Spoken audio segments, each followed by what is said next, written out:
है। इस जन्म में ही तुम अपना लोक परलोक सुहेला यानी सुखी बनाते हो। सुदामा मिसल 2 मुट्ठी दे 21 जन्म की बादशाही लेते हो। गीत चाहे पास हो चाहे दूर हो। ओम शांति। गीत का कितना अच्छा अर्थ है। बाप बैठ बच्चों को समझाते हैं, चाहे हम इस तन से नजदीक है या दूर है, क्योंकि सम्मुख योग की शिक्षा दे रहे हैं। प्रेरणा से तो नहीं देंगे ना। चाहे मैं नजदीक हूं चाहे दूर हूं, याद तो मुझे ही करना है। भगवान के पास जाने के लिए ही तो भक्ति करते हैं। बाप बैठ समझाते हैं कि हे जीव की आत्माएं, इस शरीर में निवास करने वाली आत्माओं से परमपिता परमात्मा बैठ बात करते हैं।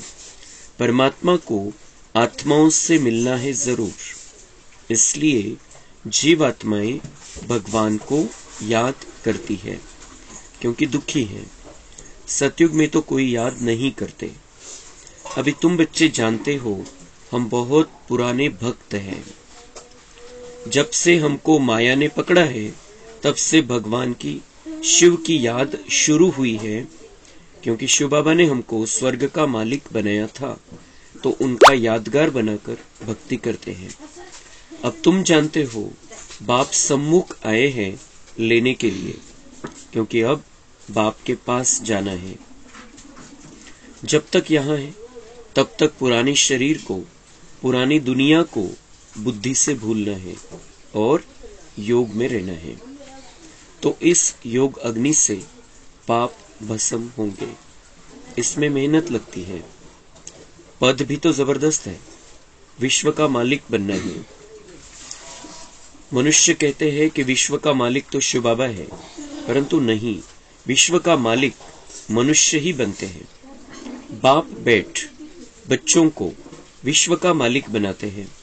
कहते हैं, तुम ही विश्व के मालिक थे, फिर 84 जन्म लेते लेते अब कौड़ी के भी मालिक नहीं रहे हो। पहला नंबर जन्म और अभी का अंतिम जन्म देखो, कितना रात दिन का फर्क है। कोई को भी याद नहीं आ सकता जब तक बाप आकर साक्षात्कार न कराए। ज्ञान बुद्धि से भी साक्षात्कार होता है। जो सयाने बच्चे हैं, नित्य बाप को याद करते हैं, उन्हों को बहुत मजा आएगा। यहाँ तुम सब नई बातें सुनते हो। मनुष्य तो कुछ नहीं जानते हैं। वह तो गपोड़े लगाते रहते और दर दर धक्के खाते रहते हैं। तुमको तो भटकने से छुड़ाया जाता है। बाप कहते हैं, तुम आत्मा हो, मुझ बाप को याद करते रहो। बुद्धि में यही विचार रहे कि हम आत्माओं को बाबा के पास जाना है। यह सृष्टि जैसे हमारे लिए है ही नहीं। फिर बाबा म्हणता है कि अभी मैं तुम्हारे सम्मुख आया हूं, तुम्हें लेने के लिए आया हूं। मैं चाहे पास हूं चाहे दूर रहूं। जसं ब्रह्मा बाबा मध्ये शिव बाबा यायचे, तर आपण प्रत्येक जण काही तिथे उपस्थित नव्हता। चाहे हम उससे दूर रहे या फिर उसके पास गए मधुबन में। अभी बाबा आते थे तब हम मधुबन में जाते थे बाबा को मिलने के लिए, या फिर ऐसे हम दूर रहे, लेकिन हम मन बुद्धि से जानते हैं, ज्ञान की बुद्धि से जानते हैं कि बाबा का कार्य इस समय इस धरती पर चल रहा है और वो हमारे लिए उपस्थित है। स्थूल मध्ये शरीराच्या आधाराने जवळ असो किंवा नसो, लेकिन मन बुद्धि से हम बाबा के साथ है, बाबा हमारे साथ है। और बाबा हमें लेने के लिए आया है। लेने के लिए आया है। जसं कोणी कोणाला घेण्यासाठी जातं तर तो तयारीमध्ये असतो की आता घ्यायला येणार आहे, मला आता जायचंय, तर तयारीमध्ये असतात। लेकिन बाबा आकर 80-82 साल हो गए हैं अभी, लेकिन बच्चे अभी तक तैयार नहीं हुए हैं। बाबा लेने के लिए आया है और अभी कह रहा है कि तैयार हो जाओ, पूरी रीति से तैयार हो जाओ। जब तक तुम तैयार नहीं हो जाते, जब तक तुम सजते संवरते नहीं, जब तक तुम ज्ञान गुण शक्ति से संपन्न नहीं बनते, जब तक तुम्हारे पाप कर्म भस्म नहीं होते हैं तब तक मैं तुम्हें नहीं लेकर जा सकता हूं। आया तो हूं लेकर जाने के लिए, लेकिन उसके लिए तुम्हें तैयार होना है।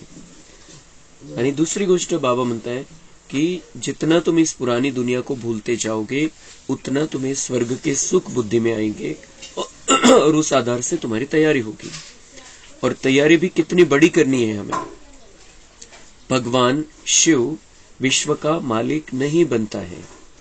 हम कहने के लिए भले कहते हैं कि वो विश्व का मालिक है, लेकिन बाबा कहते हैं कि मैं नहीं बनता हूं, तुम्हें बनाता हूं, बच्चों को मैं विश्व का मालिक बनाता हूं। या विश्वावरती जी बादशाही करायची आहे, जी राजाई असणार आहे ती आपली असणार आहे, बाबांच्या बच्चांची असणार आहे। बाबा राज्य नहीं करणार। बाबा हमें सतयुग बनाकर दे देता है, वैसी सृष्टि में रहने के लायक आत्माएं बना देता है, लेकिन वो खुद वहां की राजाई नहीं करता है। सतयुग में राजाई नहीं है बाबा की, त्रेता में नहीं है, और द्वापर कलयुग में तो रावण की राजाई है। तो बाबा की राजाई हुई ही नहीं इस दुनिया पर। तो उस तरीके से बाबा मालिक है, सर्वशक्तिवान है, लेकिन वो बच्चों को बड़ा बनाता है, बच्चों को राजा बनाता है, बच्चों को विश्व का मालिक बनाता है, और वो खुद अपना पार्ट समेट लेता है, अपने पार्ट को समाप्त कर लेता है, बच्चों को आगे कर देता है। तो इतना बड़ा बाबा और इतनी बड़ी बादशाही देने के लिए आया है, उसका कोई उसमें स्वार्थ नहीं है। तो हमें भी उतना जोर शोर से तैयारी करनी चाहिए। हम हमारे लिए कर रहे हैं, हमें किसी और को राजाई देनी नहीं है। हमें अपने आप के लिए राजाई की रिकॉर्डिंग करनी है, हमें अपने आप को राजा बनाना है। हम भले ही सेवा करते हैं, सबकी सेवा करनी है, सबका कल्याण करना है, सबका मार्गदर्शन करना है, सबके लिए शुभ भावना रखनी है, लेकिन हम जो कुछ भी कर रहे हैं अपना भाग्य बनाते जा रहे हैं।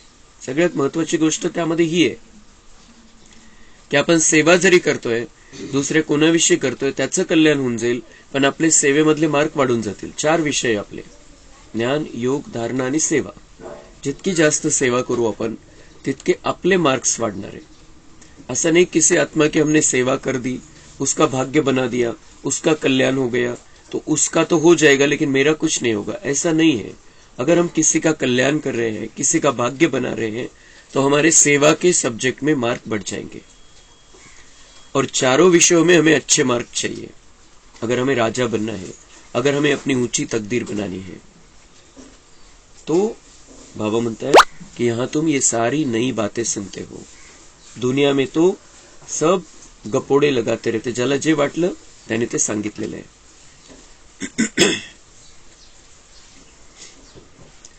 तुमको तो भटकने से छुड़ाया जाता है। दुनिया वाले भटक रहे हैं, बाबा म्हणता है तुमको भटकने से छुड़ाता हूं। बाप कहते हैं तुम आत्मा हो, मुझ बाप को याद करते रहो। बुद्धि में यही विचार रहे कि हम आत्माओं को बाबा के पास जाना है। यह सृष्टि जैसे हमारे लिए है नहीं, यह पुरानी सृष्टि तो खत्म हो जाएगी, फिर हम स्वर्ग में आकर नए महल बनाएंगे। दिन रात बुद्धि में यह चलना चाहिए।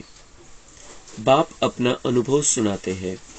रात को सोता हूं तो यही ख्यालात चलते हैं। यह नाटक अब पूरा होता है, यह पुराना चोला छोड़ना है। हाँ, विकर्मों का बोझा बहुत है, इसलिए निरंतर बाबा को याद करना है। अपनी अवस्था को दर्पण में देखना है। हमारी बुद्धि सबसे हटी हुई है। धंधे आदि में रहते हुए भी बुद्धि से काम ले सकते हो। बाबा के ऊपर कितना ओना है, कितने ढेर बच्चे हैं, उन्हों का ख्याल रखना पड़ता है। बच्चों को पनाह शरण देनी है। दुखी तो बहुत है ना, हंगामे में कितने दुखी हो मरते हैं। यह समय बहुत खराब है, तो बच्चों को शरण देने के लिए यह मकान बना रहे हैं। यहाँ तो सब अपने बच्चे ही रहते हैं, कोई डर नहीं, और फिर योग बल भी रहता है। बच्चों ने साक्षात्कार भी किया है। जो बाप को अच्छी रीति याद करते हैं तो बाप उन्हों की रक्षा भी करता है। दुश्मन को भयंकर रूप दिखाकर भगा देते हैं। तुमको जब तक शरीर है तब तक योग में रहना है, नहीं तो सजाएं खानी पड़ेगी। तो बाबा म्हणता है कि बुद्धि में इस दुनिया के प्रति पूरा वैराग्य आना चाहिए, पक्का होना चाहिए बुद्धि में कि ये दुनिया हमारे लिए है ही नहीं, ये दुनिया हमारे लिए है ही नहीं, किसी के लिए भी नहीं है, लेकिन वो उसमें फंसे हुए हैं। लेकिन हमको तो बाबा ने थोड़ा बाहर निकाला है उससे, तो हमें और उस दुनिया में फंसना नहीं है। ये गंदी दुनिया है, कांटों का जंगल है, दुख की दुनिया है, वो हमारे लिए नहीं है। हमारे बुद्धि में ये रहना चाहिए कि मुझे अब नई दुनिया में जाना है और वहां जाकर मैं स्वर्ग में अपने लिए महल बनाऊंगा। मेरे सुंदर सुंदर महल होंगे, सब कुछ होगा मेरे पास, कोई कमी नहीं होगी। तन, मन, धन, जन, संबंध, संपर्क, सब प्रकार का सुख होगा। यहाँ पर तो कोई सुख नहीं है। मुझे यहाँ पर जो रहना है, सेवा के लिए रहना है और विकर्मों का जो बोझा है उसको खत्म करने के लिए रहना है। दोन गोष्टी आहे की मला माझे मागचे पापकर्म भस्म करून घ्यायचे आणि नव्या दुनियेची तयारी करायची आणि त्यासोबतच विश्वाची सेवा करायची। बाबा ने अब ये जो 5000 साल का कल्प है उसमें मेरा ये बहुत महत्वपूर्ण पार्ट निश्चित किया है कि मुझे अपना कल्याण करते करते दूसरों का भी कल्याण करना है। ये समय बहुत खराब है दुनिया के हिसाब से, दुनिया बहुत खराब है, लेकिन हम बाबा के बच्चों के लिए बाबा सदा हाजिर है। बाबा म्हणता है की तुम्ही माझ्या शरणमध्ये आलेले, माझे बनलेले, तर जेव्हा केव्हा तुमच्यावरती संकट येईल तेव्हा दुश्मनाच्या समोर, तुमचा दुश्मन तुमच्या समोर येईल, कोणत्याही भावनेने येईल, तुमचं काही बरं वाईट करण्याच्या भावनेने येईल, लेकिन उसको भयंकर रूप दिखाकर मैं भगा दूंगा, उसको मैं भयंकर रूप दिखा दूंगा।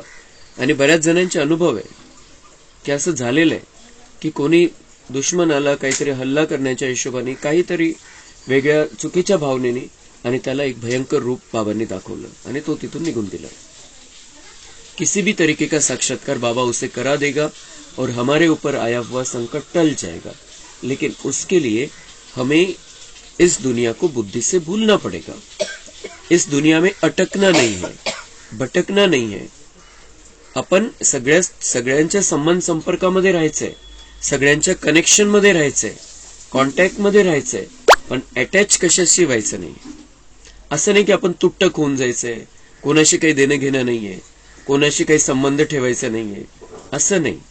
आपल्याला कनेक्शन ठेवावं लागेल, तुटून नाही चालणार, तोडून नाही चालणार, लेकिन अटॅच भी नहीं होना है। अटॅच पण व्हायचं नाहीये, बिलकुल चिपकून गेलेले, बिलकुल ते बुद्धीमध्ये तेच चाललेलं आहे, त्या संबंधाविषयीच काहीतरी बुद्धीमध्ये चाललेलं आहे, त्यांच्याविषयीच काहीतरी बुद्धीमध्ये चाललेलं आहे। अटॅचमेंट नहीं, बात आई गई, खत्म कर देना है।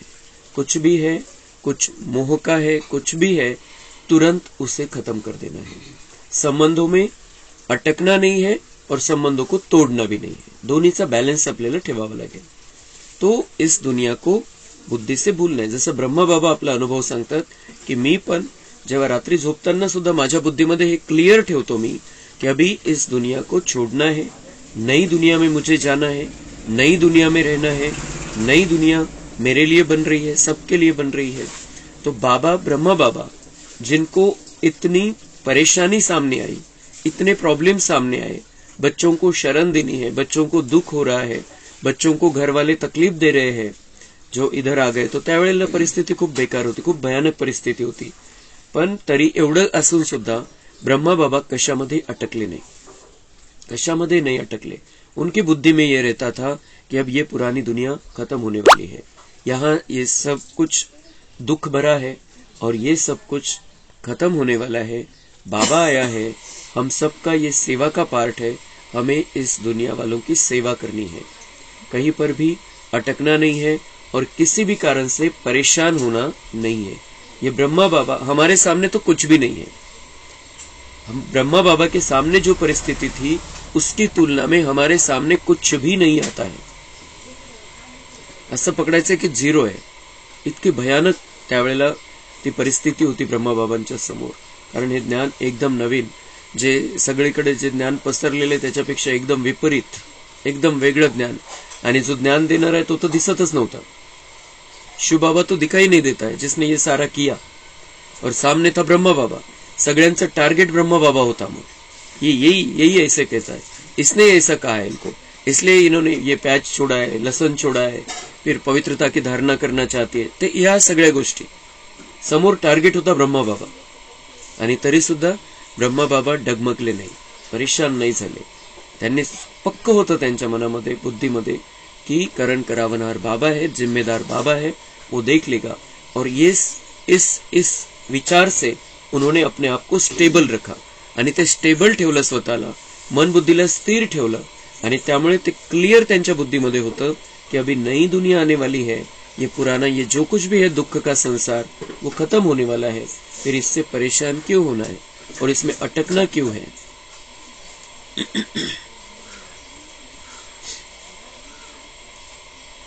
कोई ऐसे भी है जो कहते हैं अभी तो माया का सुख ले लेवे, जो होगा सो देखा जाएगा. बहुतों को इस पुरानी दुनिया के सुख मीठे लगते हैं. यहाँ तो सुख दुख, मान अपमान सब सहन करना पड़ता है. ऊंच प्राप्ति अगर चाहते हो तो फॉलो करना चाहिए, माँ बाप के फरमान पर चलना चाहिए. अपनी मत माना रावण की मत, सो तो तकदीर को लकीर लगाने की ही निकलेगी. बाप से पूछेंगे तो बाबा झट कहेंगे यह आसुरी मत है, श्रीमत नहीं है. कदम कदम पर श्रीमत चाहिए. देखना है कहाँ उल्टा काम कर बाप की निंदा तो नहीं करते. देवी देवता तब बनेंगे जब ऐसे लक्षण होंगे, ऐसे नहीं वहां ऑटोमेटिकली लक्षण आ जाएंगे. यहाँ बहुत मीठी चलन चाहिए. तर बाबा म्हणता है ये दुनिया दुख भरी है, लेकिन इस दुख में थोड़ा आकर्षण रहता है. दुख तर आहे पण आकर्षित होतात मी की इसमें सुख है, इसका मजा तो ले लेवे, इसका आनंद तो ले लेवे. क्योंकि वो त्याचं जे कव्हर असतं, इथलं जे दुःख आहे, इथलं जे दुःख आहे त्याचं कव्हर आहे सुखाचं, जे मृगजळासारखं आहे. दुरून आकर्षित करतं, पण नंतर जेव्हा त्याच्या उपभोगामध्ये आत्मा जाते तेव्हा ऑटोमॅटिकच दुःखाची अनुभूती होते. पण तरी सुद्धा असं अनेकांचं असं होऊन जातं. बाबा म्हणतायत कि यहाँ का सुख तो ले लेवे, फिर आगे जो होगा देखा जाएगा, जो सबका होगा वही मेरा होगा. तो ये उल्टा ज्ञान है. जो होगा देखा जाएगा, जो ड्रामा है वैसे ही होगा, जो ड्रामा में फिक्स है वही होने वाला है. ये उल्टा ज्ञान है. बाबा म्हणतात की इथं जे काही आहे त्याच्यामध्ये कशामध्येही सुख नाहीये, दुःखच आहे. ते सुख फक्त आकर्षित करण्यासाठी ते तेवढा आहे कव्हर.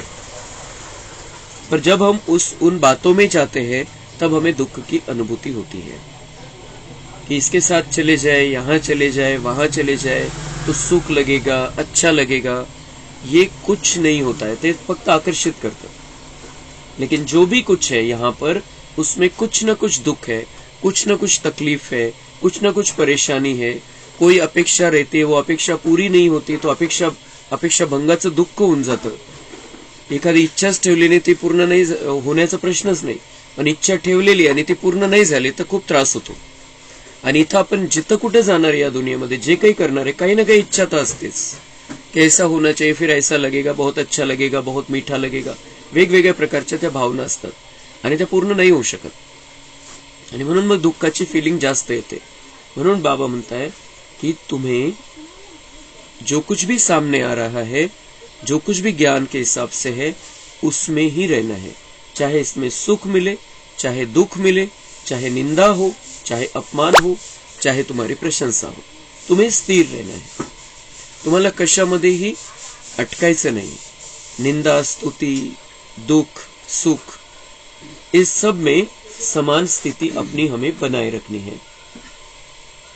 अपनी मत पर नहीं चलना है अब कि ये करके देख लेवे, इधर जाकर देख लेवे. बाबा म्हणता है मैं जो मत देता हूं उस पर चलो. अपनी मत पर चलोगे तो बाबा म्हणते जैसे तकदीर को लकीर लग जाएगी. स्वतःच्या मतावरती आणि दुनियावाल्यांच्या मतावरती तर चालतच आलो आपण द्वापर युगापासून, क्योंकि वहां हमें भगवान की मत मिली नहीं. अभी भगवान की मत मिल रही है, त्याचा सल्ला आणि मार्गदर्शन मिळतोय आपल्याला. आपला सल्लागार तो झालेला आहे. किती मोठा सल्लागार भेटलेला आहे आपल्याला, किती श्रेष्ठ सल्लागार भेटलेला आहे. त्याच्यासारखा सल्लागार तर दुनियेमध्ये कधी नाही आणि कुठेही नाहीये. संपूर्ण 5000 वर्षामध्ये इतका मोठा सल्लागार भेटलेला आहे आणि तो फुकट सल्ला देतोय आपल्याला. रोज की मुरली उसकी सलाह है. रोज की मुरली में उसकी सलाह हमें प्राप्त होती है. कोई स्पेशल करने की जरूरत नहीं है. वो सलाह देने के लिए बैठा है. वो कोई जबरदस्ती नहीं करता है. जो मुरली चलाता है वो जबरदस्ती नहीं करता है, सलाह है उसकी. और जो सलाह मानते हैं उसकी, वो शहंशाह बन जाएंगे, बादशाह बन जाएंगे, दुनिया की राजाई उनको मिल जाएगी. तो भगवान की सलाह मिल रही है. अपनी बुद्धि अल्प बुद्धि है. अपनी बुद्धि से के हिसाब से हम चलेंगे तो और भी नीचे ही गिरते जाएंगे. क्योंकि द्वापर से नीचे अपनी मत पर चलकर और दुनिया वालों की मत पर चलकर हम ऊंचे नहीं गए, हम नीचे उतरते आए हैं उनकी मत लेकर. लेकिन अब बाबा की मत अगर लेंगे, हम उसकी मत पर चलेंगे, तो हम सीधा उस लिफ्ट में बैठकर सतयुग में पहुंचेंगे. लिफ्ट है बाबा की श्रीमत, लिफ्ट है हमारे लिए. जितना बाबा की श्रीमत पर चलेंगे हम सीधा सतयुग के लायक बन जाएंगे, सतयुग में पहुंच जाएंगे. और बाबा म्हणता है कि देखना है कहां उल्टा काम कर बाप की निंदा तो नहीं करते. कोई उल्टा काम हमारे द्वारा नहीं होना चाहिए. जो बाबा कहते हैं वही हमें करना है. बाबा की निंदा कराने के निमित्त हमें नहीं बनना है. हमें तो बाबा का नाम सबके सामने प्रत्यक्ष करना है, बाबा का नाम बड़ा करना है, सबके सामने बाबा को प्रत्यक्ष करना है. निंदा हो बाबा की कि बाबा तुम्हें ऐसे ही सिखाते हैं क्या, ये शब्द किसी के मुख से नहीं निकलने चाहिए. देवी देवता तब बनेंगे जब ऐसे लक्षण होंगे. ऐसे नहीं, वहां ऑटोमेटिकली लक्षण आ जाएंगे. यहां बहुत मीठी चलन चाहिए. देवी देवतांसारखं आपल्याला इथंच बनायचंय. ते सगळे लक्षण देवतांचे आपल्याला इथंच आणायचे आणि त्यासाठीच बाबांची ही ट्रेनिंग आहे. हा सल्ला आहे बाबांचा कि देवी देवताओं जैसे हम यहाँ पर बन जाए. बाबा म्हणते वहां पर ऑटोमेटिकली लक्षण नहीं, ऐसे ही मैं तुम्हें भेज दूंगा और फिर वो दुनिया को और दुनिया वालों को देखकर तुम्हारे लक्षण बदल जाएंगे. ऐसा नहीं होने वाला है. जो अच्छे लक्षण वाले हैं उनको ही वहां पर एंट्री है, बाकी के लिए नो एंट्री है. तो यहां पर ही हमें मीठा बन जाना है. हमारी मीठी चलन होनी चाहिए. देवी देवताओं जैसा हमें यहां पर ही बन जाना है. बाबा ने समझाया है कि कोई कोई बच्चे हैं जिन्हों को पुराने संबंधी भी याद आते हैं. उस दुनिया के सुखों की आश हुई और यह मरा, फिर उसका पैर यहां ठहर न सके. माया बहुत लालच देती है. एक कहावत है, भगवान को याद करो नहीं तो बाज आ जाएगा. यह माया भी बाज मिसल वार करती है. अब जबकि बाप आए हैं तो अभी पुरुषार्थ कर ऊंच पद नहीं पाया तो कल्प कल्पांतर भी नहीं पाएंगे. यहाँ बाप के पास तो तुमको कोई दुख नहीं है, तो पुरानी दुख की दुनिया को भूलना चाहिए ना. बाबा म्हणते कई बच्चे ऐसे हैं जिनको पुराने संबंधी भी याद आते हैं. आता हे का बाबा सांगतो, पुराने संबंधी म्हणजे बाबा का बनने के पहले हमारा जिसके साथ जो संबंध था वो है पुराना संबंध. कारण नवा जन्म झाला. मागच्या जन्मामध्ये ज्यांच्या ज्यांच्याशी जे काही संबंध असतील, आपले जे काही नाते असतील सगळं सोडून आलो आपण. या नव्या शरीरामध्ये प्रवेश केला, मागचे सगळे नाते विसरलो. आता या शरीरामध्ये राहून आपला हा दुसरा जन्म झालेला आहे. हा सेकंड बर्थ आहे, पुनर्जन्म झालेला आहे. या शरीरामध्ये पुनर्जन्म झालेला आहे. तो बाबा म्हणता है जो पुराने रिश्ते नाते हैं वो तुम्हें याद नहीं आने चाहिए. कैसे? अब याद तो आएंगे ही, हम उनके कनेक्शन में भी आएंगे. आपण त्यांची सेवा पण करायची आहे, त्यांच्या कॉन्टॅक्ट मध्ये पण राहायचंय, त्यांना तोडून नाही टाकायचंय, तुटून नाही राहायचंय. लेकिन याद, वो जो मोह भरी याद है वो नहीं चाहता है बाबा. कोणी आठवण तर येईल, त्यांची सेवा करायची आहे, पण कशी? वो बाबा का बच्चा है. क्योंकि नया जन्म हुआ है और नए जन्म में हमारा सभी के साथ रिश्ता है. आत्मा आत्मा भाई भाई का, सब हमारे भाई है. ये मेरा ये लगता है, ये मेरा वो लगता है, जे आपले जवळचे 4-5 नाते असतात त्याच्यामध्येच मनुष्य जास्त अटकलेला असतो. जास्त नाही, बाकी तर आपण बाबांचं ज्ञान प्राप्त झाल्यानंतर आपला मोह कमी होत जातो, की वेगवेगळे जे दूरचे नाते असतात त्याच्यामधून आपली बुद्धी ऑटोमॅटिक हटायला लागते. त्यांची सेवा आपण क्लिअर करू शकतो मोह नष्ट करून, बाकीचे जे आत्मे. पण आपले जे जवळचे 4-5 नाते, त्या 4-5 नात्यामध्येच आपण जास्त अटकतो. आणि त्यासाठीच तीच तर परीक्षा आहे आपली, तोच तर पेपर आहे. नष्टो मोह बनना है, ये किसके लिए? हम बाकी सबके लिए नष्टो मोह बन जाते हैं, लेकिन जो नजदीक के रिश्ते हैं हमारे, बहुत नजदीक के, उसमें हम अटक जाते हैं. मोहवश हम उसमें फंस जाते हैं और उन आत्माओं का कल्याण करने के बजाय हम अकल्याण करते हैं. जब हमारा उस रिश्ते और नाते के हिसाब से हम उनके बारे में सोचते हैं तो उनका कल्याण होने के बजाय अकल्याण होता है, क्योंकि मोह की रग जाती है. मोह विकार है और मोह के आधार से उन्हें वो वाइब्रेशन जाते हैं. तो विकार के वाइब्रेशन हम उन्हें भेज रहे हैं.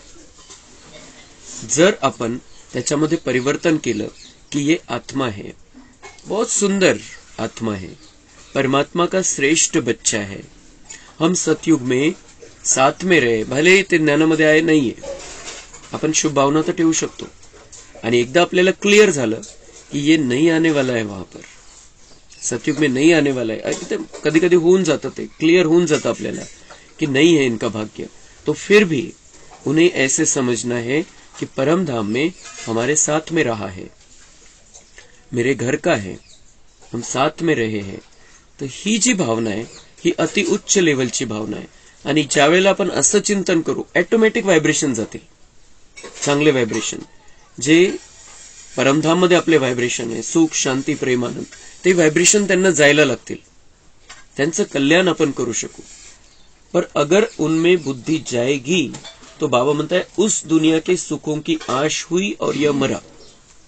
त्या नात्यामध्ये, त्या संबंधामध्ये जे प्रेम पाहिजे, तिथून सुख मिळेल आपल्याला, त्या नात्यामधून सुख मिळेल, ही आशा आली, बाबा म्हणताय ये मरा, म्हणजे ब्राह्मण जीवन समाप्त. ब्राह्मण जीवन चालूच शकत नाही. अगर किसी में आत्मा अटक जाती है उसका ब्राह्मण जीवन चल ही नहीं सकता है.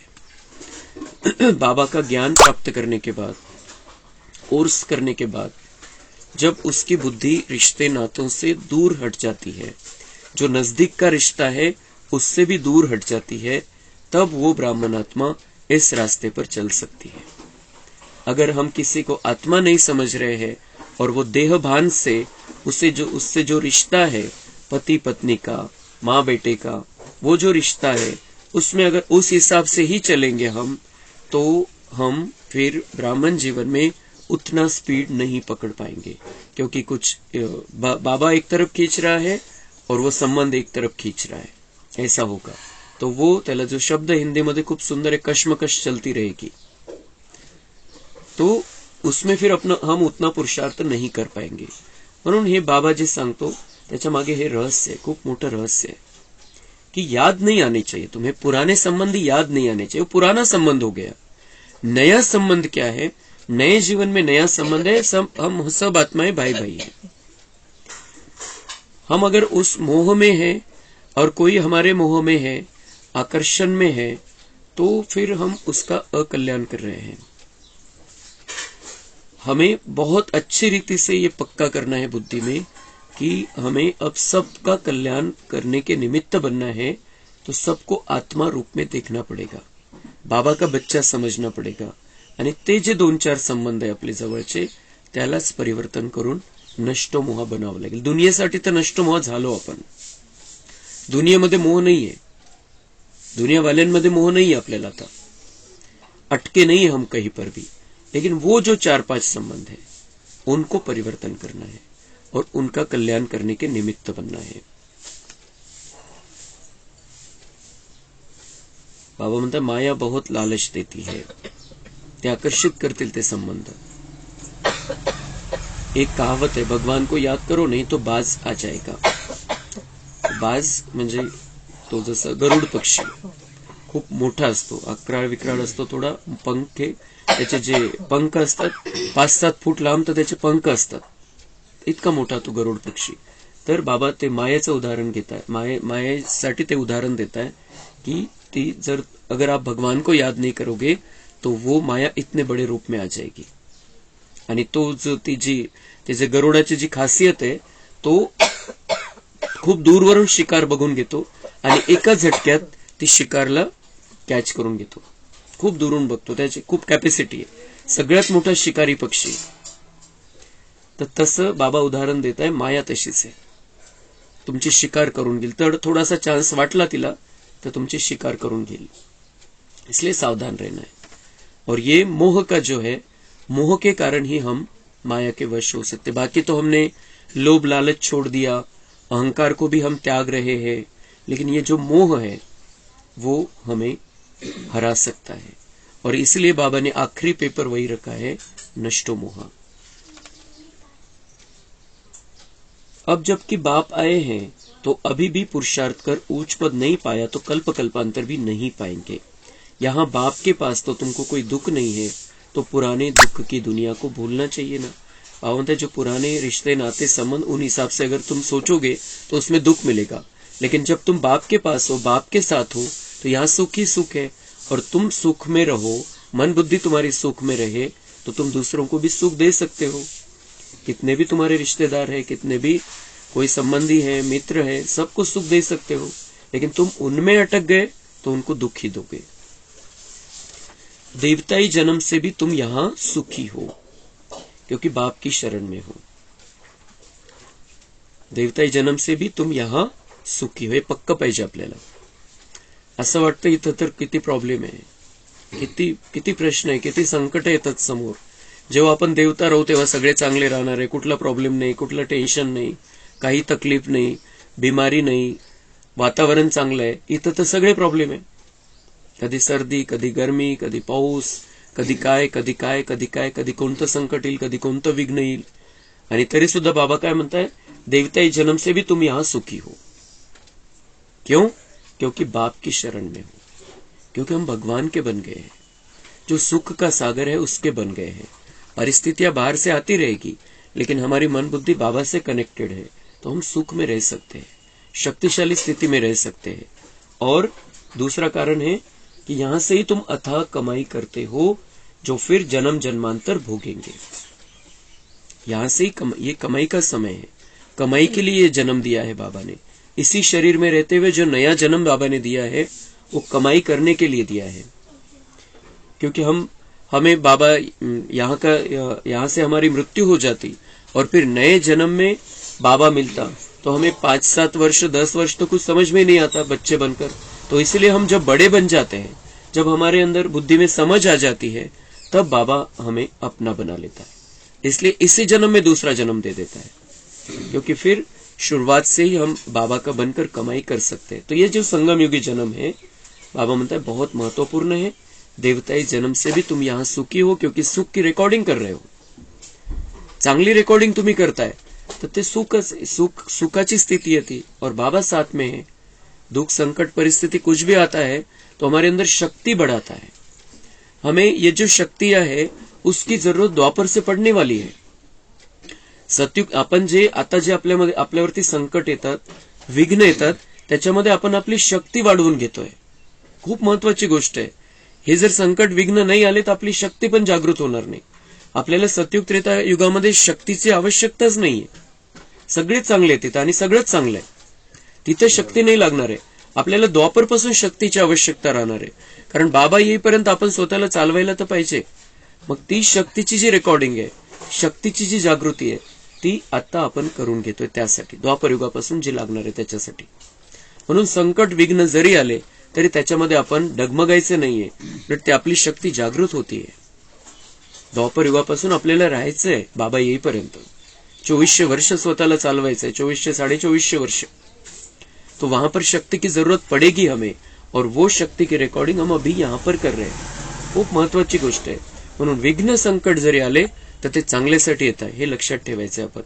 और इसीलिए बाबा कहता है कि ये जो जन्म है ये तुम्हारा सुख का जन्म है, क्योंकि हम सुखदाई बाप के बच्चे बने हैं और अपने लिए अच्छी रिकॉर्डिंग कर रहे हैं अभी.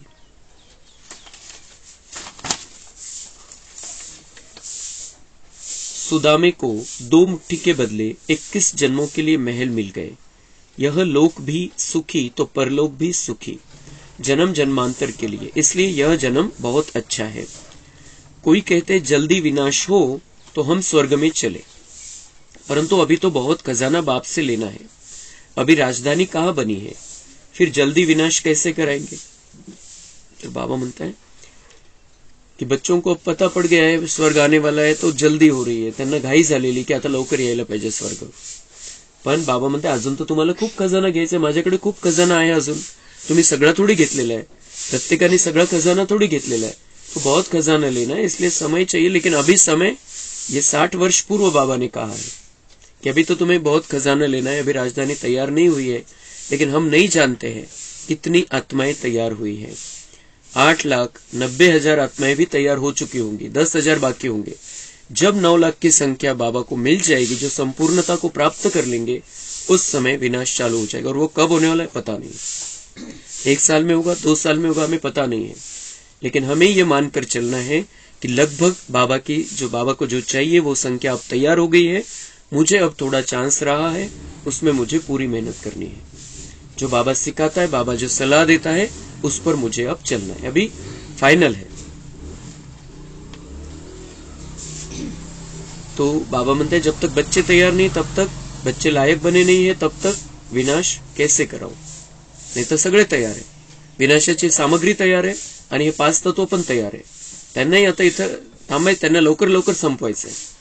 बाबा के पास सब जाते, सबके संकल्प पहुंचते हैं कि अब ये खत्म होना चाहिए. लेकिन बाबा कहते बच्चे तैयार नहीं है, तो कैसे बटन दबाऊ मैं, कैसे विनाश की परमिशन तू. विनाशाची परमिशन ते ड्राम्यानुसार ते सगळं होणार आहे, पण बाबांचा एक संकल्प तर राहील, एक संकल्प देईल बाबांना कि हाँ बच्चे तैयार हुए. बस इतना ही संकल्प बाबा को आया, विनाश का कार्यक्रम चालू हो जाएगा. अभी तो बाप पढ़ाने के लिए आते रहते हैं. त्या मुरलीमध्ये बाबांनी सांगितलेले 60 वर्षापूर्वी, अभी तो बाप पढ़ाने के लिए आते रहते हैं शरीर में. लेकिन बाबा ने पढ़ाने के लिए आना भी अभी बंद कर दिया है. 5 साल हो गए हैं. 31 दिसंबर 2017 से बाबा ने पढ़ाने के लिए डायरेक्ट शरीर में आना बंद कर दिया है. तो वो पढ़ाई भी पूरी हो गई. अभी ये परीक्षा के पूर्व का समय बाबा ने दिया है. बाबा की सर्विस तो अपरंपार है, बाप की महिमा भी अपरंपार है. जितना ऊंच हूं, सर्विस भी उतनी ऊंच करता हूं, तब तो मेरी यादगार है. ऊंच ते ऊंच बाबा की गद्दी है.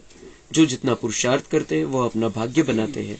यह है अविनाशी ज्ञान रत्नों की कमाई. जो वहां अथाह धन बन जाता है, तो बच्चों को पुरुषार्थ बहुत अच्छा करना है. बाबा म्हणता है बाबा ऊंचे ते ऊंचा है, तुम्हारा बना है. अब तुम जितना पुरुषार्थ करोगे उतना अपना भाग्य बढ़ाते जाओगे. भाग्य विधाता तुम्हारा बाप है. तुम पुरुषार्थ करो और जितना चाहो उतना भाग्य बना लो. ये बाबा म्हणते ये अविनाशी ज्ञान रत्नों की कमाई. ये जो ज्ञान रत्न मैं तुम्हें देता हूं, जो ज्ञान रत्न तुम्हें मुरली से प्राप्त होते हैं, ये कमाई, ये जितनी तुम कमाई करोगे, जितना तुम मुरली को ध्यान से धारण करोगे, ध्यान से सुनोगे, धारणा में लाओगे, उतना बाबा म्हणता है जो वहां अथाह धन बन जाता है. हे ज्ञान रत्न तिथं स्थूल धनाच्या रूपामध्ये परिवर्तित होऊन जाईल. हे ज्ञान रत्न आपण आता घेतोय, ज्याची तशी दुनियाच्या हिशोबाने किंमत नाहीये कि हम जाकर उससे कुछ खरीद ले. लेकिन वहां पर ये जो ज्ञान रत्न हम बुद्धि में धारण कर रहे हैं, वो ज्ञान रत्न वहां पर हीरे, माणिक, मोती, सोने के रूप में परिवर्तन होने वाले. तिकडे आपल्याकडे ते अनलिमिटेड राहील. तिथं त्याची गिनती नाही करू शकणार आपण, इतकं तिथं राहणार आहे. कारण काय झालं, संगम युगामध्ये आपण हे ज्ञान रत्न धारण केलेले हैं. तो ऐसे ही हमें इन ज्ञान रत्नों को अच्छी रीति से धारण करना है और उस आधार से अपना भाग्य बनाना है. अच्छा, मीठे मीठे से लदे बच्चों प्रति माता पिता बाप दादा का याद प्यार और गुड मॉर्निंग. रूहानी बाप की रूहानी बच्चों को नमस्ते. हम रूहानी बच्चों की रूहानी बाप दादा को याद प्यार, गुड मॉर्निंग, नमस्ते. वहां बाबा, वहां शुक्रिया बाबा, शुक्रिया. धारणा के लिए मुख्य सार है, यह नाटक अब पूरा हो रहा है, इसलिए इस पुरानी दुनिया से उपराम रहना है. श्रीमत पर अपनी तकदीर ऊंच बनानी है. कभी कोई उल्टा कर्म नहीं करना है. अविनाशी ज्ञान रत्नों की कमाई करनी और करानी है। एक बाप की याद में रह, सपूत बच्चा बन, अनेकों को रास्ता बताना है। वरदान है, त्याग और तपस्या के वातावरण द्वारा विघ्न विनाशक बनने वाले सच्चे सेवाधारी भव। जैसे बाप का सबसे बड़े ते बड़ा टायटल है वर्ल्ड सर्वंट. बाबांचं टायटल काय, बाबांची महिमा काय, सगळ्यात मोठी वर्ल्ड सर्वंट है, वो विश्व सेवाधारी है. सारे विश्व की सेवा करने के लिए बाबा आया है. वैसे बच्चे भी वर्ल्ड सर्वेंट अर्थात सेवाधारी है. वैसे बच्चे भी, हमें भी सारे विश्व का सेवाधारी बनना है. सेवाधारी अर्थात त्यागी और तपस्वी. तो सेवा कौन कर सकता है? जो त्यागी और तपस्वी है, जिसने बुद्धि से इस दुनिया को त्याग दिया है. इस दुनिया को बुद्धि से त्याग, थोडं थोडं त्याग केला, घर सोडून गेले, संन्यास घेतला, तो त्याग नहीं. त्याग कौन सा? बुद्धि से सारी पुरानी दुनिया को ही त्याग दे, वो सच्चे त्यागी है. त्यागाची महिमा खूप करतो आपण. कोणते साधू संन्यासी असतील त्यांच्या त्यागाची खूप महिमा करतो, पण त्यांनी वरवरचा त्याग केलेला है. लेकिन हम बाबा के बच्चे इस सारी पुरानी दुनिया का ही बुद्धि से त्याग कर देते हैं. और हमारा हठ योग नहीं है, सहज योग है. हम घर परिवार में रहते हुए, संसार में रहते हुए पुरानी दुनिया को भूलते जा रहे. ये हमारा सच्चा त्याग है. और जो ऐसे त्यागी है और तपस्वी, त्याग किया है, पुरानी दुनिया को बुद्धि से भुला चुके हैं, और दूसरा तपस्या में है, बाबा की याद में है, वो जो स्थिति है, उस स्थिति से हम सेवा कर सकते हैं. त्यागी और तपस्वी. ऐसे नहीं कि त्याग कर दिया, जंगल में जाकर बैठ गए और तपस्या कर रहे हैं. ऐसे नहीं. हमारी तपस्या है बाबा को याद करना, मन बुद्धि बाबा में लगाना. तो ऐसी जिसकी स्थिति होगी वो सारे विश्व की सेवा कर सकता है. जहां त्याग और तपस्या है, वहां भाग्य तो उनके आगे दासी के समान आता ही है. मग परिणाम काय होतो या स्थितीचा? त्याग आहे, जुन्या दुनियेला विसरले, बाबामध्ये मन बुद्धी लागलेली आहे, तर बाबा म्हणताय भाग्य तो उनके आगे दासी जैसे आएगा. भाग्य दासी सारखं येईल, म्हणजे भाग्य लोळण घेईल पायाशी. भाग्य स्वतःहून येईल, भाग्य स्वतःहून बनेल. सेवाधारी देने वाले होते हैं, लेने वाले नहीं, इसलिए सदा निर्विघ्न रहते हैं. हम देने वाले हैं. हम अगर लेना चाहते हैं किसी से कुछ चाहिए, तो फिर विघ्न भी आते हैं. अगर हमने ये पक्का कर लिया मुझे देना है, मैं देवता हूं, मैं लेवता नहीं हूं, मैं देवता हूं, मैं देने वाली आत्मा हूं, मैं लेने वाली आत्मा नहीं हूं, मैं भिखारी नहीं हूं, मेरा हाथ ऐसे है, ऐसे नहीं है, मैं मांग नहीं रहा हूं, मैं देने वाली आत्मा हूं, तो वो जो आत्मा है वो सदा निर्विघ्न रहे. कुछ नहीं चाहिए यहां से, जो देगा बाबा देगा. कुछ नहीं चाहिए इस दुनिया से, तो विघ्न भी आएगा नहीं. क्योंकि इच्छा अपेक्षा रहते तो कुछ ना कुछ गडबड हो जाती है. तर बाबा म्हणतात निर्विघ्न जर राहायचंय, किती सुंदर बाबा आपल्याला रहस्य सांगतो कि निर्विघ्न जर राहायचंय तो देने वाले बन जाओ, लेने वाले नहीं. इस दुनिया से किसी से कोई अपेक्षा नहीं रखनी है, तो विघ्न भी नहीं आएगा. विघ्न छोटे रूप में भी आ सकता है, बहुत बड़ा भी आ सकता है, लेकिन कुछ भी हमारे सामने उस टाइप का विघ्न अगर हमें नहीं चाहिए, तो हम देने वाले बन जाए. तो सेवाधारी समझकर त्याग और तपस्या का वातावरण बनाने से सदा विघ्न विनाशक रहेंगे. फिर अगर कोई परिस्थिति आ जाती है हमारे हिसाब किताब के वश, तो हमारी स्थिति अगर त्याग और तपस्या के वातावरण हमने वैसा बनाकर रखा है अपने आसपास, तो बाबा म्हणते विघ्न विनाशक रहेंगे. भले विघ्न आएगा, लेकिन विनाश भी हो जाएगा. तुम्हारी दृष्टि पड़ते ही विघ्न का विनाश हो जाएगा, या फिर कहीं से कुछ सपोर्ट मिल जाएगा, या बाबा कुछ कर देगा और विघ्न समाप्त हो जाएंगे. त्याग और तपस्या की स्थिति में रहना है. स्लोगन है, किसी भी परिस्थिति का सामना करने का साधन है स्वस्थिति की शक्ती. कोणती परिस्थिती येऊ द्या, स्वस्थिती जर चांगली असेल तर परिस्थिती काहीच नाही. स्वस्थिती हमें अच्छी रखनी है. आपलं सगळा पुरुषार्थ या दिशेने पाहिजे की मला माझी स्थिती बिघडू द्यायची नाहीये. कोणत्याही कारणामुळे, कोणत्या व्यक्तीमुळे बिघडू द्यायची नाही, कोणत्या परिस्थितीमुळे बिघडू द्यायची नाहीये, किंवा कोणत्याही वस्तूमुळे बिघडू द्यायची नाही. मेरी स्वस्थिति अच्छी रखना मेरी सबसे बड़ी जिम्मेदारी है संगम युग पर. मैं कलयुगी आत्मा नहीं हूं, मैं संगम युगी आत्मा हूं. और जितनी स्वस्थिति श्रेष्ठ, उतनी परिस्थिति कमजोर हो जाएगी या कोई खराब परिस्थिति मेरे सामने आएगी नहीं। तो परिस्थिति का सामना करने का साधन है, कोई परिस्थिति आ जाए मेरे सामने, उसका सामना करने का साधन है स्वस्थिति की शक्ति। स्वस्थिति को हमें अच्छा रखना है, अचल अडोल रहना है, बाबा से कनेक्शन रहना चाहिए, तो फिर परिस्थिति कुछ भी नहीं।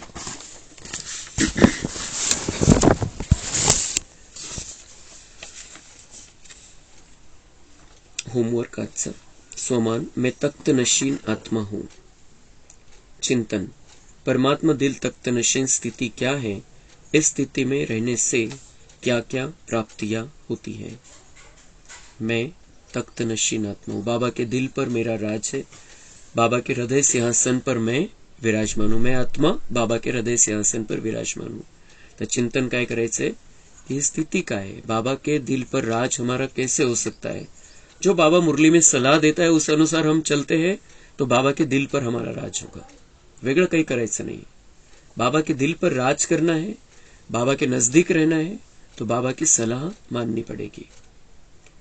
उसकी प्राप्तियां क्या है, कितनी प्राप्तियां है, फिर उसका चिंतन करना है, किती प्राप्ती होईल बाबांच्या जवळ राहिल्यामुळे। योगाभ्यास, भ्रुकुटी के अकाल तख्त पर विराजमान मैं स्वराज्य अधिकारी आत्मा हूँ। अपने स्थूल व सूक्ष्म कर्मेंद्रियों की दरबार लगाए, बाबा के दिल तख्त नशीन, परमात्मा प्यार के अधिकारी, सो भविष्य राज्य तख्त नशीन आत्मा हूँ। इस स्मृति में बैठ योग अभ्यास करें। स्वतःला आत्मा, स्वराज्य अधिकारी, स्वतःवरती राज्य करणारे समजायचे, स्वतःच्या शरीराचा मालक समजून, प्रकृतीचा मालक समजून बसायचे भ्रुकुटीमध्ये। आणि अजून पुढची स्थिति कि बाबा के दिल तख्त पर हम विराजमान हैं, यहाँ पर अपनी भ्रुकुटी तख्त पर विराजमान है, तो हमारी स्थिति कितनी ऊंची है, कितनी श्रेष्ठ स्थिति है। कर्मेंद्रियां संपूर्ण रीति से हमारे कंट्रोल में है, मन बुद्धि मेरे कंट्रोल में है, इस स्थिति में रहना है। मग त्याचा परिणाम, परमात्मा प्यार के अधिकारी, सो भविष्य राज्य तख्त नशीन आत्मा। अभी परमात्मा के प्यार का अधिकार मिला है, परमात्मा का प्यार मुझे मिल रहा है, मैं परमात्मा का प्यारा बच्चा बन गया हूं। भगवान से मुझे प्यार है, भगवान को मुझसे प्यार है। ये जो स्थिति है इसका परिणाम भविष्य राज्य तख्त नशीन आत्मा, विश्वाची बादशाही येऊन जाईल, विश्व के राजा हम बन जाएंगे। अव्यक्त इशारे, जब आत्मिक शक्ति वाली सेमी प्योर आत्माएं अपनी साधना द्वारा आत्माओं का आवाहन कर सकती है, अल्पकाल के साधनों द्वारा दूर बैठी हुई आत्माओं को चमत्कार दिखाकर अपनी तरफ आकर्षित कर सकती है, तो परमात्मा शक्ति अर्थात सर्वश्रेष्ठ शक्ति क्या नहीं कर सकती। परंतु इसके लिए विशेष एकाग्रता का अभ्यास बढ़ाओ। तर दुनियेमध्ये रिद्धी सिद्धी वाले आहेत, तेवढं आता राहिलेलं नाहीये, पण पहिले होतं। जसं बाबा सांगताय की वो आत्मिक शक्ती वाली सेमी प्युअर आत्मा आहे, आत्मिक शक्ती स्वतःची जागृत केलेली आहे, आणि काही थोडीफार पवित्रता आहे, सेमी पवित्रता, पूर्ण पवित्रता नाहीये, थोडीफार पवित्रतेची धारणा आहे आणि स्वतःची आत्मिक शक्ती जागृत केलेली आहे। त्या आधाराने त्यांनी चमत्कार करून दाखवले। जसं आपल्याला इथले जनार्दन स्वामीचं माहिती आहे, शाई बाबाचं माहिती आहे, त्यांचं परमात्म्याशी कनेक्शन नव्हतं, श्रेष्ठ आत्मा होत्या, दोन्ही पण आपल्या आसपासच्या श्रेष्ठ आत्मा होत्या, परमात्म्याशी कनेक्शन नव्हतं, पण त्यांनी आपली आत्मिक शक्ती जागृत केली होती, आणि त्या आत्मिक शक्तीच्या आधाराने काही काही ते चमत्कार अजून त्याला मीठ मिरची लावून सांगितले जातात, पण चमत्कार तर केलेले त्यांनी, काही चमत्कार तर झालेले। कोणी अंध होता, त्यांच्या समोर गेला, त्याला दृष्टी येऊन गेली, असं काही झालेलं आहे। काही काहींच्या बाबतीत ते झालेले, त्याची समोरच्याची भावना पण चांगली, आणि त्यावेळेला त्यांनी ती दृष्टी दिली, त्यावेळेला त्यांची स्थिती खूप श्रेष्ठ, परमात्म्याशी कनेक्शन काही ना काही कोणत्या तरी भावनेच्या आधाराने, खूप अतिउच्च भावना की इस आत्मा का कल्याण हो जाए, तर त्या भावनेचं भाडं म्हणून आणि त्यांची आत्मिक शक्ती आणि समोरच्याची भावना सगळं एकत्र आल्यानंतर तो चमत्कार झालेला आहे काही काहींच्या बाबतीत। तर बाबा म्हणताय ते करू शकतात, त्यांच्यासोबत मी नव्हतो तसं डायरेक्ट, ते करू शकतात, तर तुम्ही तर काही करू शकता। मग तर तुमची शक्ती तुम्ही वाढवा, तितकी शक्ती तुमच्यामध्ये तुम्ही आणू शकता। आपल्याला चमत्कार नाही दाखवायचे कोणालाही, तशा प्रकारचे चमत्कार नाही करायचे, पण आपल्याला चमत्कार हा करायचा आहे मनुष्याला देवता बनवण्याचा, की त्याला थोडंफार धन संपदा भेटून जाईल, किंवा त्याला दृष्टी येऊन जाईल, किंवा तो चालत नव्हता चालायला लागेल, हे नाही करायचंय आपल्याला. याची आवश्यकता नाही, याच्यामध्ये नाही जायचंय आपल्याला. कारण मग कोणाकोणासाठी आणि काय काय करणार मग, आणि सगळं जो सृष्टीचा नियम आहे तो डिस्टर्ब होऊन जाईल. जे कर्माचे सिद्धांत आहे ते सगळे डिस्टर्ब होऊन जातील. म्हणून ज्याचं जसं कर्म आहे त्याच्या समोर ती परिस्थिती येत असते. आपल्याला त्याच्यामध्ये पडायचं नाहीये. आपल्याला चमत्कार करायचा आहे. आत्मिक शक्ती आणि परमात्म शक्तीला सोबत घेऊन मनुष्याला देवता बनवायचंय आणि या सृष्टीचं परिवर्तन नरकापासून स्वर्गामध्ये करायचंय. हे तर करू शकतो. बाबा म्हणते उन्होंने थोड़ा बहुत चमत्कार करके दिखाया, रिद्धि सिद्धि के हिसाब से, कुछ मंत्र तंत्र के हिसाब से, अपने आत्मिक शक्ति को जागृत करके. लेकिन तुम तो मुझसे जुड़े हो, तुम्हारे साथ में परमात्मा शक्ति है, तो तुम क्या नहीं कर सकते हो. लेकिन उन बातों में जाने के लिए बाबा हमें कभी नहीं कहता है. बाबा की सलाह हमारे लिए यही है कि तुम अपने अंदर इतनी शक्ति जागृत करो कि आत्माओं का कल्याण कर सको, आत्माओं को स्वर्ग का रास्ता दिखा सको, मनुष्य को देवता बनने का रास्ता दिखा सको. ये चमत्कार हमें करना है. तो परमात्मा शक्ति अर्थात सर्वश्रेष्ठ शक्ति क्या नहीं कर सकती, परंतु इसके लिए विशेष एकाग्रता का अभ्यास बढ़ाओ. मग आपल्याला ते जे करायचंय, ते जे आत्म्यांचं कल्याण करायचंय, त्यासाठी काय पाहिजे. बाबा म्हणते विशेष एकाग्रता का अभ्यास. आणि त्याची यादगार काय दाखवलेली, जैसे शक्तियों के जड़ चित्रों में वरदान देने का स्थूल रूप हस्तों के रूप में दिखाया है. देवींचे जे चित्र आहे ते कसे दाखवलेले, वरदान देण्यासाठी हात असा दाखवलेला आहे, वरदानी हात दाखवलेला आहे. और हस्त भी एकाग्र रूप दिखाते. वरदान का पोज, हस्त, दृष्टि और संकल्प एकाग्र दिखाते, बिल्कुल एकाग्र चित्त. दृष्टी पण एकदम स्थिर आहे, एकाग्र आहे, आणि हात असा दाखवलेला आहे वरदानी. तर तसं बाबा म्हणताय ऐसे चैतन्य रूप में एकाग्रता की शक्ती को बढ़ाओ. तर तसं बाबा म्हणताय ती मूर्ती तशी दाखवलेली आहे, पण तुमच्यामध्ये आता तुम्ही चैतन्यमध्ये त्या ज्या मूर्त्या दाखवलेल्या तुमच्या मूर्त्या आहे, तुम्ही आता चैतन्यमध्ये, तुम्ही आता सजीव आहे. ती निर्जीव मूर्ती आहे, सजीव आहे तुम्ही. तर तुम्ही तुमच्यामध्ये ती शक्ती जागृत करा. वरदानी हात, वरदानी स्थिती सदा असली पाहिजे, आणि मन बुद्धी बाबावरती एकाग्र पाहिजे. तर त्या आधाराने तुम्ही काहीही करू शकता. जे आत्म्यांचं कल्याण करण्याचा विषय ते तुम्ही काही करू शकता. त्यामध्ये बाबांची मदत मिळेल, बाबांची शक्ती कार्य करेल. आपल्याकडून काही उलटं व्हायला लागले या शक्तीच्या आधाराने, तर बाबा मदत करणार नाही आणि फार मोठं दुर्भाग्य आपलं राहील. म्हणून बाबा हे उलटं काही करायचं आपल्याला नाही सांगत. उलटं काही रिद्धी सिद्धीच्या माध्यमातून उलटं काही करायचं, काही जादूटोणं करायचं, काही करणी करायची, हे बाबा नाही सांगत आपल्याला. ते जर आपण करायला लागलो तर आपलं दुर्भाग्य राहील आणि आपल्याला मग इथलं पण भाग्य समाप्त होईल, संगमयुगातलं भाग्य समाप्त होईल आणि सतयुगातलं भाग्यही आपल्या नशिबात नाही राहणार. म्हणून उलटं काही नाही करायचंय. या एकाग्रतेच्या शक्तीच्या आधाराने आपल्याला सगळ्यांचं कल्याण करायचंय.